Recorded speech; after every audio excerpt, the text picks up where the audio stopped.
இன்றைக்கி பார்த்தீங்கன்னா ஆயுத பூஜை வேலை தாங்க. எங்கள் பேரப்பிள்ள வந்துதான் சரி அதோட கொஞ்சம் நேரம் அப்படியே விளையாண்டுட்டு காலையிலேயே அது அதுக்கப்புறம் கொஞ்சம் வேலையை ஸ்டார்ட் பண்ணணுன்ட்டு இதோட கொஞ்சம் நேரம் விளையாண்டோங்க.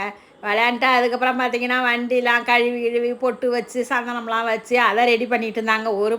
ஒரு பக்கம் பார்த்தீங்கன்னா தோரணம் கட்டிக்கிட்டு அதெல்லாம் இருந்தாங்க. நான் கொஞ்சம் வெளி வேலையெல்லாம் பார்த்துட்டு என் கூட்டு பொண்ணு அது உள் வேலையை பார்த்துட்டுது. சுண்டலை விற்கிறது, சமையல் செய்கிறது, அதெல்லாம் நான் பார்த்துக்கிறேம்மான்னுட்டு தான் நான் அப்புறம் வெளி வேலையை தாங்க பார்த்துக்கிட்டு இருந்தேன். வெளியிலேயே என்ன வேலை இருந்துக்கிட்டு தான் இருக்குதுங்க. நம்ம இதுவே பாருங்கள், ஆயுத பூஜைக்கு ஒரு வாரத்துக்கு முன்னாடியிலேருந்தே வீடு சுத்தம் பண்ணுற வேலை தான் நடந்துக்கிட்டு இருந்தது. இது படைக்கிற வரைக்குமே வேலை இருக்கும் போல் நமக்கு. சரி நம்ம வெளி பக்கத்து வேலையை அப்படியே பார்த்துட்டு பொண்ணு பார்த்திங்கன்னா சுண்டெல்லாம் தாளிச்சிட்றாமா சமைச்சிட்றான்னுட்டு அது பாதி வேலையை கொஞ்சம் செய்ய ஆரம்பிச்சிட்டு, இல்லைன்னா நான் தாங்க எல்லாத்துக்கும் செஞ்சுக்கிட்டு கிடக்கணும்.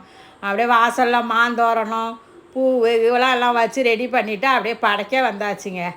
எங்கள் வீட்டுக்காரங்க படைக்கிறாங்க, டிராக்டருக்கு படைச்சிட்டு அதுக்கப்புறம் பார்த்திங்கன்னா ஆசாரி வச்சு ஜன்னல்லாம் செய்கிறோமா, அது பட்டுற மாதிரி இருக்குங்கிறனால அதுக்கும் படையில் ஒன்று போட்டுட்டு அந்த பக்கமும் படைச்சிட்டு வீட்டுக்கும் படைச்சிட்டு 3 இடத்துலையும் படைச்சாச்சுங்க. இன்றைக்கி நம்ம வீட்டு ஆயுத பூஜை சூப்பராக கொண்டாடியாச்சுங்க.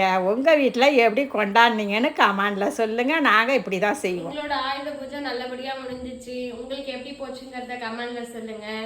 எல்லாருக்கும் விஜயதசமி நல்வாழ்த்துக்கள். வாழ்க வளமுடன். நாளை சந்திப்போம்.